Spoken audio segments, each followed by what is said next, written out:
Go ahead and grab your Bibles. Go to James chapter 3. On May 18th, 1980, we were given yet another picture of the power of a natural disaster. This was the day that Mount St. Helens exploded. I'd like to read to you from livescience.com to share the pure power of this eruption. And this is what they wrote. The abrupt release of pressure over the magma chamber created a nuit ardente, a glowing cloud of superheated gas and rock debris blown out of the mountain face, moving at nearly supersonic speeds. Everything within 8 miles of the blast was wiped out almost instantly, according to USGS. The shock wave rolled over the forest for another 19 miles, leveling century-old trees, all the trunks neatly aligned to the north. Beyond this tree-down zone, as they call it, the forest remained standing but was seared lifeless. The area devastated by the direct blast force covered an area of nearly 230 square miles. Shortly after the lateral blast, a second vertical explosion occurred at the summit of the volcano, sending a mushroom cloud of ash and gases more than 12 miles into the air. Over the next few days, an estimated 540 million tons of ash drifted up to 2,200 square miles, settling over 7 states. The heat of the initial eruption melted and eroded the glacial ice and snow around the remaining part of the volcano. The water mixed with dirt and debris created volcanic mud flows. According to USGS, the mud flows reached speeds of 90 miles per hour and demolished everything in their path. Most of the glaciers surrounding Mount St. Helens melted too. Through other research, I also found out that Mount St. Helens eruption created a canyon system that resembled a miniature Grand Canyon in a matter of hours. This was a display of pure power. Everything in its path for 8 miles was completely destroyed. Then all the trees for another 19 miles were leveled. After that, there were miles of standing dead trees. James talks of something that has a great power as well. We find it in James 3, verses 1 through 6. Not many of you should presume to be teachers, my brothers, because you know that we who teach will be judged more strictly. We all stumble in many ways. If anyone is never at fault in what he says, he is a perfect man, able to keep his whole body in check. When we put bits into the mouths of horses to make them obey us, we can turn the whole animal. Or take ships as an example. Although they are so large and are driven by strong winds, they are steered by a very small rudder wherever the pilot wants to go. Likewise, the tongue is a small part of the body. It makes great boasts. Consider what a great forest is set on fire by a small spark. The tongue is also a fire, a world of evil among the parts of the body. It corrupts the whole person, sets the whole course of his life on fire, and is itself set on fire by hell. Well, there's a lot that is going on in these 6 verses. And what we're going to do today is merely consider the power of the tongue. And hopefully by doing this study, we can see the full restraint that we need to use in keeping our tongue in check. The first area we'll consider is how our tongue makes great boasts. If we do not think before we speak, our tongue will default to bragging about just how great we are. You think about this for a second. How much do you boast?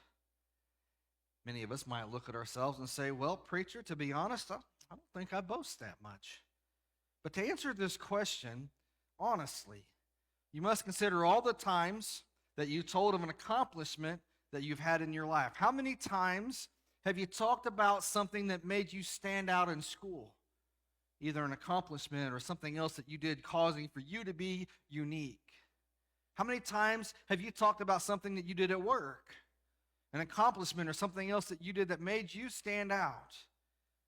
Let's not take it to the sporting world. If we were involved in a sport, there would probably have been numerous times that we boasted about what we or what our team has accomplished. How about hunters out there? Ever boast of that great hunt? And we all know that fishermen make great boasts. All you have to do is listen to them tell the same story 5 times, and each time that fish gets bigger and bigger. How many times have we boasted about the projects that we've completed? Either projects at work, at home, or even for the church. Ever have a do-it-yourself project that you did that saved hundreds or thousands of dollars? For you parents out there, how many times have you boasted about your children, their accomplishments at school, in their sporting realm, or where they work? How many times have you boasted about their faithfulness to Jesus? Or how many times have you steered the conversation onto an event or illness in your life when someone is sharing what's going on with them? I once heard a guy take a very serious and scary medical situation that somebody else was facing, and as he was talking to them, he related it to a very non-serious situation that he once went through. And I just shook my head. Why do we do that? It's a form of boasting. How many times has someone shared something good that has happened in their life, and then you have to share something that tops what they experienced? That's a form of boasting. Guys, we do this all the time. We get into what I call the one-up conversation. Guy starts by sharing something, then a second guy will share something that's just a little bit better, to which the first guy will share something else a bit better than what the second guy shared, and back and forth this goes on. And it's a form of boasting. So now, after considering all of that, how much do you boast? I've seen that I can do a much better job of restraining my tongue in this area of boasting. If we let our tongue take over without applying some kind of restraint, it'll end up boasting about how great you are in some way. Why? Because James says that the tongue is a small part of the body, but it makes great boasts. Take a look at the first part of verse 6 to see the next way James speaks of the power of the tongue. He writes, "The tongue is also a fire." Did a search on a devastating fire to see what I could find on Google. And these were the headlines that I found. Fire in Massachusetts assisted living home kills 9. Tacoma Mill destroyed in devastating fire. Community rallies around flooring business destroyed in fire. Grand Canyon North Rim closed amid raging wildfires. Fire destroys buildings, part of historic Broadway in Vancouver Island's Telegraph Cove. That was just the first page, without repeating other headlines, including the same event. The news is really good about using words to pull at the heartstrings of humanity. And they use words like kills and destroys and devastating, raging. These are not words of health, healing, joy, or happiness. These are words that speak of pain and suffering and loss. And that's what a fire does. It burns things. It destroys things. And your tongue is like a fire, according to James. Have you ever experienced that stinging rebuke from someone? You know, where the words they said struck deep inside of you? Can you remember the pain that you felt? That's what your tongue is. It's a fire that oftentimes is spewed unchecked into the lives of others. A fire that burns. A fire that causes pain. A fire that destroys. I imagine that all of us at some point or another have been burnt by something hot or been burnt by fire. I have on my left arm right here a place where I was burnt by an oven. At the time, I was employed by Annie Ann's, and I just got a little careless, and I touched my arm to the upper part of the oven, trying to get some stuff out of the oven. It was instantly burnt. The thing is, my arm just touched it for a brief millisecond. My arm was already off of the oven before I felt the pain of it, because I just brushed my arm on the top of the oven. It was in a spot that could heal real easily. It didn't cause a great deal of pain. But I'm reminded of that millisecond of carelessness because of the scar that remains where I healed. That's the thing about a fire. Once it's out, it leaves behind evidence that it was once there. Sometimes that evidence is witnessed for years. Consider that your tongue is a fire. The words that you say sting. The words that you say can linger and affect people for years, maybe even the rest of their lives. Why? Because James says your tongue is a fire. Now let's go a bit further in verse 6. James writes, the tongue is also a fire, a world of evil among the parts of the body. What is evil? We often define it by using its counterpart. We'll say that evil is the opposite of good, but what is it? We'll use words to describe it like, well, it's bad, but what is it? Webster defines evil as suffering, misfortune, and wrongdoing. When I think of the word evil, I think of a book I once read. The book was entitled The Visitation by Frank Peretti. In it, there was a man who was being used by demons to present himself as Jesus Christ. And as the book continued, he deceived so many people. They really thought he was Jesus because of the miracles he was able to accomplish. He even healed people and did other things. But he did all of these things by the power of the demonic realm. And the thing I remember most about this book wasn't the hero. It was how everything ended up for this guy. He ends up being betrayed by the very demons that toyed with his life. In the end, he lay on the floor, and his life was slipping away. And as this was happening, the demons were there, and they were watching as his life was slipping away. And they were laughing. With all this guy gave up to serve the demons, they ended up letting him die. And they laughed as he did. This is what I think of when I hear the word evil. Even among those who serve them, they still bring pain, suffering, and loss. People who act in an evil nature are typically not happy people. Many of them are very bitter, sad, and seem to get a bit of pleasure out of the misfortune of others, whether they cause it or not. And James says that your tongue is a world of evil. It's not just that it is evil, but he uses the word world to describe the immense nature of the tongue compared to the body. Even though it's such a small part of the body, it is as if it's a world to it in the way that it affects the body. And this world is evil. Now, so far, James has described the power of the tongue as having the ability to make great boasts, of being a fire, and of being a world of evil. Go further in verse 6 to the next description. The tongue is also a fire, world of evil among the parts of the body. It corrupts the whole person. What is corruption? One of the definitions that Webster gives is a departure from the original or from what is pure or correct. In other words, in order for corruption to take place, a change is instilled. But it's not a good change. For something to be corrupted, it means that it has changed in a negative way from its original state. Ed Vesic shares this, illustrating the idea of corruptness in giving an honest answer. An engineer, a physicist, and an economist, and a planner were being interviewed for a position as chief executive officer of a large local authority.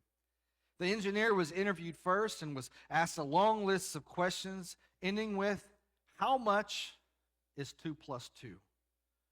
And the engineer excused himself, made a series of measurements and calculations before returning to the boardroom, and announced 4.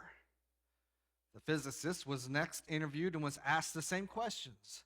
Before answering the last question, he excused himself, made for the library, did a great deal of research, and after consulting with the European Standards Authority and many calculations, he also comes in and announced 4. Then the interviewer is called the economist and asks the same question. What does 2 plus 2 equal? And the economist says, on average 4, give or take 10%, but on average 4. The planner was interviewed last, was asked the same questions, and at the end of his interview, before answering the last questions, he drew all the shades in the room, looked outside the door to see if anyone was there, checked the telephone for listening devices, and then he asked, how much do you want it to be? When thinking of corruption and how it spreads, I think of the make-believe world. You take an infected specimen, say a zombie, a vampire, or werewolf. If that infected specimen bites an uninfected person, there's only a matter of time before that person becomes whatever bit them. In some instances, the blood of the infected but not fully converted individual changes colors, causing for streaks through the veins to be visible. Thus, when a person is bit on the lower arm, you can see the black veins begin to appear and then creep up the arm and through the whole body of the individual. This is what corruption does. It changes a person bit by bit until the whole person is infected. The tongue is said to corrupt the whole person, meaning the venom of the tongue starts where it is and it spreads until it affects the whole person. Case in point, the tongue tells a lie to be able to get out of trouble. Then the mind begins to work to prove the lie to be true. Afterwards, the hands and the feet get involved to prove the lie to be true. Or instead of a lie, it may be a great boast that someone makes, and then the body gets involved to prove the boast. How many fights have been started because one guy boasted that he can beat up another guy? The boast started the feud that resulted in the whole person being actively involved in trying to prove that statement to be true. Matter of fact, we even have sports centered around this very thing. You've got boxing, and martial arts, and UFC fighting and the like. It also bleeds into other sports such as football and basketball and baseball, well, really any sport. James is right when he writes that the tongue, even though it is small, it corrupts the whole body. The final point of the power of the tongue comes to us from the last part of verse 6. The tongue is also a fire, a world of evil among the parts of the body. It corrupts the whole person, sets the whole course of his life on fire, and is itself set on fire by hell. In what James writes, the tongue sets the whole course of life on fire. It has so corrupted the body that punishment is needed. It is interesting to me that earlier James said the tongue was a fire, and now that fire has raged through the whole body, and it consumes it. Not only does the fire consume the body, but then the fire turns on the tongue itself and consumes it. The things that we say matter, and it matters for all eternity. The punishment that is given to the tongue affects the whole body. If the tongue has the power to set the course of the person on fire by hell, then with the proper discipline, it'll have the ability to prevent us from the fires of hell as well. Basically, what I'm trying to say is the tongue has the power to set the course of anybody's life for all eternity. Now, we may downplay the effects of our words, but we must remember that we'll be held responsible for any careless word that we may utter. Jesus says this in Matthew 12, 36 and 37. But I tell you that men will have to give an account on the day of judgment for every careless word they have spoken. For by your words you'll be acquitted, and by your words you'll be condemned.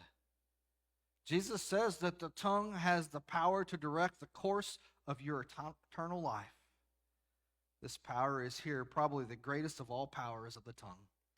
For this power will have a result that lasts for eternity. Question is, does that scare you? If it does, then consider changing the things that you say. Use the tongue for health and healing. Prevent words of destruction, pride, and evil from coming from your mouth. James takes some time to discuss the power of the tongue in his letter. He wants to make the point that we as followers of Jesus must be in control of what we say. If we just let our tongue go unchecked, it'll make great boasts. It'll become a fire, a world of evil. It'll corrupt the whole person. It'll set the course of life for the person to be burned in the fires of hell. As we look at all these things, we steer clear of all the different illustrations that James used. I'd like to take a quick look at them now. For each of these illustrations do a great job of pointing for us the power of the tongue. The first illustration he used has to do with how we can control a beast. Looked it up. a beast with an average weight of 1,100 pounds. Now, the average weight of the American man is 199.8 pounds. We'll round up to 200 pounds. How can a 200-pound man control a horse that weighs over 5 times his weight? You would think that he would need something really big to make himself bigger than the horse, but the opposite is true. It only takes a little bit in the mouth of the horse to be able to control it. A bit that's only 5 to 6 inches long can help a 200-pound man control a 1,100-pound horse. With this understanding, James writes that the tongue is like that bit. It is small, but yet directs the whole course of the life of the person. The second illustration has to do with the rudder of a ship. Now, a cruise ship has an average size of 1,000 feet, but it is steered by a rudder that is between the 8 to 11 feet wide. A rudder that is around 1% of the length of the ship is what is used to control the whole ship. The third illustration has to do with a small spark that ignites a huge forest fire. A spark is something that lasts a very short time and then it goes out. Most sparks don't do anything. They just burn out. But occasionally, that small spark will land on something dry before it burns out, and then all chaos breaks. All three illustrations use something very small to direct something very large. 5 to 6 inch bit controls a 1,100-pound horse. An 8 to 11 foot wide rudder controls a cruise ship of 1,000 feet. And a small spark can destroy a whole forest. And these illustrations paint for us a picture of the power of our tongue. It is the power to direct our whole lives to hell if we do not control it. Friends, it really does matter what we say. Will you pray with me? God, as we continue in our study of James here, I pray that we can begin to understand more and more the power of words and how we use our tongue. And I pray that we can learn to have great restraint in the things that we say. Pray that the things that we say can bring glory and honor to you. In your Son's name I pray. Amen.